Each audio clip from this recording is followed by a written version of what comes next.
नमस्कार. आज आपण आषाढी एकादशी विशेष उपवासाची झटपट अशी इडली कशी तयार करायची हे पाहणार आहोत. इडली पहा, अगदी मस्त अशी कापसासारखी पांढरी शुभ्र, मऊ, लुसलुशीत आणि दाणेदार तयार झालेली आहे. अजिबात चिवट किंवा चिकट झालेली नाही. कोणतंही साहित्य न भिजवता न आंबवता अगदी अर्धा तासामध्ये तुम्ही ही इडली बनवून खाऊ शकता. इतकी बनवायला झटपट आणि सोपी आहे. अजिबात कोणत्याही प्रकारची पूर्वतयारी करावी लागणार नाही. त्यासोबतच ना 2 मिनिटात तयार होणारी उपवासाची चटणी कशी बनवायची हे देखील सांगणार आहे. भरपूर साऱ्या आषाढी एकादशीच्या रेसिपीज मी मागच्या वर्षी अपलोड केलेल्या होत्या. तुम्ही पाहिल्या नसतील तर एकदा नक्की जाऊन पहा. चला तर वेळ न वाया घालवता लगेचच आपल्या आजच्या रेसिपीला सुरुवात करूयात. आता झटपट अशी इडली तयार करण्यासाठी मी या ठिकाणी 1 वाटी भगर घेतलेली आहे. भगरीला काही भागामध्ये वरीचे तांदूळ असेही म्हणतात. ज्या वाटीने भगर मोजून घेतली त्याच वाटीने मोजून पाव वाटी साबुदाणा घ्यायचा. 1 वाटी भगरीसाठी पाव वाटी साबुदाणा घ्या. हे अगदी परफेक्ट प्रमाण आहे.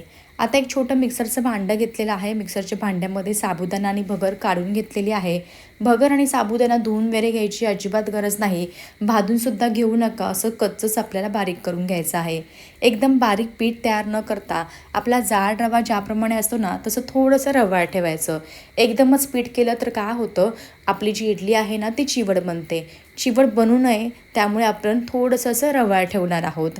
आता ज्या वाटीने भगर साबुदाणा मोजून घेतला अगदी त्याच वाटीने मोजून आपल्याला अर्धी वाटी दही घालायचं आहे. दही जास्त देखील आंबट घ्यायचं नाही. शक्यतो एकदम आंबट दही न घेता ताजं दही वापरायचं किंवा कमी आंबट दही वापरायचं आहे.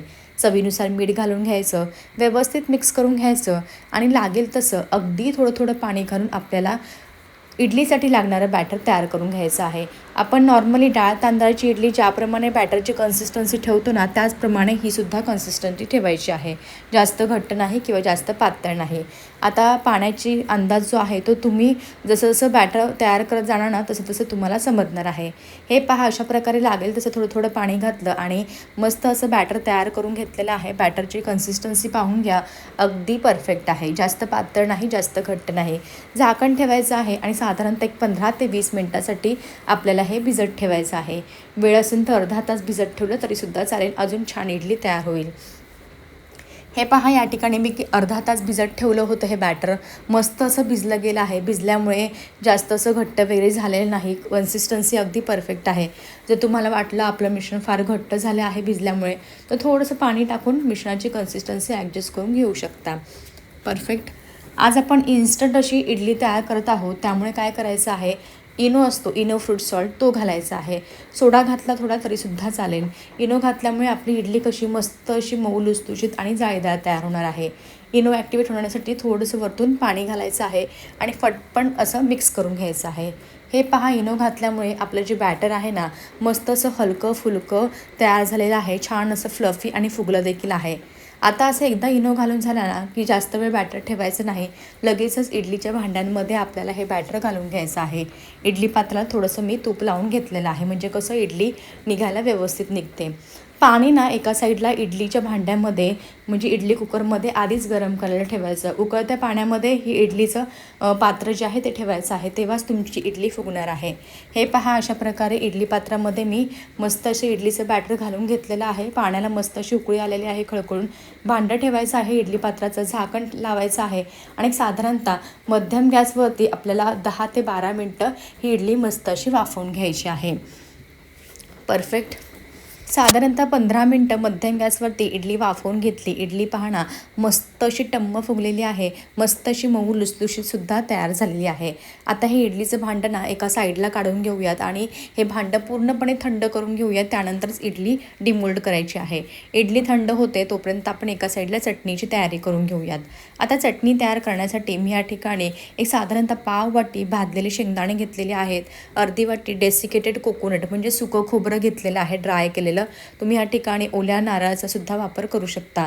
4-5 हिरव्या मिरच्या घेतलेल्या आहेत. भरपूर सारी हिरवीगार कोथिंबीर घेतलेली आहे. तुम्ही उपवासाला कोथिंबीर खात नसाल तरी नाही वापरली तरीसुद्धा चालेल तुमच्या आवडीनुसार. आता ना लागेल तसं अगदी थोडं थोडं आपल्याला ह्यामध्ये पाणी घालायचं आहे आणि मस्त अशी चटणी बारीक वाटून घ्यायची आहे. त्या अगोदर ना मी थोडंसं लिंबू पिळणार आहे आणि अर्धा चमचा साखर घालणार आहे. तुम्ही जर साखर लिंबू खात नसाल उपवासाला तर नाही घातलं तरीसुद्धा चालेल. हे पहा लागेल तसं थोडं थोडं पाणी घातलं आणि मस्त अशी मी चटणी या ठिकाणी तयार करून घेतलेली आहे. परफेक्ट कन्सिस्टन्सी पहा परफेक्ट आहे. तुम्हाला यापेक्षा पातळ हवी असेल तर पातळ केली तरीसुद्धा चालेल. आता मी थोडंसं मीठसुद्धा घातलेलं आहे पुन्हा आणि थोडीशी साखर सुरुवातीला घातली नव्हती त्यामुळे आत्ता घातली आणि पुन्हा एकदा फिरवून घेतलेलं आहे. हे पहा उपवासाची झटपट चटणी तयार आहे. आता तुम्ही अशी विदाऊट फोडणीची चटणीसुद्धा खाऊ शकता. फोडणी द्यायची असेल तर थोडंसं मी या ठिकाणी तीळ घातलेले आहेत, तिळाची फोडणी दिलेली आहे. उपवासाला तुम्ही तीळ खात असाल तर घातली तिळाची फोडणी तरीसुद्धा चालेल. व्यवस्थित फोडणी मिक्स करून घेतलेली आहे की नाही चटपट अशी सोपी उपवासाची चटणी बनवायला. ही चटणी ना खरंच खूप अफलातून लागते. एका साईडला आपण ही शिजवून घेतलेली म्हणजे वाफवून घेतलेली इडलीसुद्धा मस्त अशी थंड झालेली आहे. आता आपण डिमोल्ड करून घेऊयात. हे पहा मस्त असे 2 भांडे माझे तयार झाले. छान अशा इडल्या तयार झालेल्या आहेत. आता उपवासाला नेहमी तेच साबुदाण्याची खिचडी, साबुदाणा वडे खाऊन कंटाळा येतो आणि कसं आषाढी एकादशीचा उपवास ना दिवसभर धरायचा असतो. त्यामुळे खिचडी खाल्ली तर काही जणांना ॲसिडिटीचा त्रास होतो. जर तुम्ही अशी इडली खाऊन पहा चटणीसोबत खरंच खूप अप्रतिम लागते आणि विशेष म्हणजे ना अजिबात चिवट किंवा चिकट झालेली नाही. खाताना तुम्हाला ना वाटणारसुद्धा नाही की उपवासाची इडली आहे म्हणून. इतकी चवदार तयार झालेली आहे आणि चटणीसोबत ना खरंच एक नंबर लागते. तुम्हाला मी इडली तोडूनही दाखवते म्हणजे तुमच्या लक्षात येईल. कशी वाटली तुम्हाला माझी ह्याची रेसिपी? आवडली असेल ना तर एकदा जरूर ह्या उपवासाच्या इडल्या करून पहा. आषाढी एकादशीला सर्वांना जरूर करून द्या. घरातल्या सर्वांना आवडेल ही माझी 100% खात्री आहे. असेच भेटूया एका नवीन आणि सोप्या रेसिपीसोबत. तोपर्यंत मस्त खा आणि हेल्दी राहा.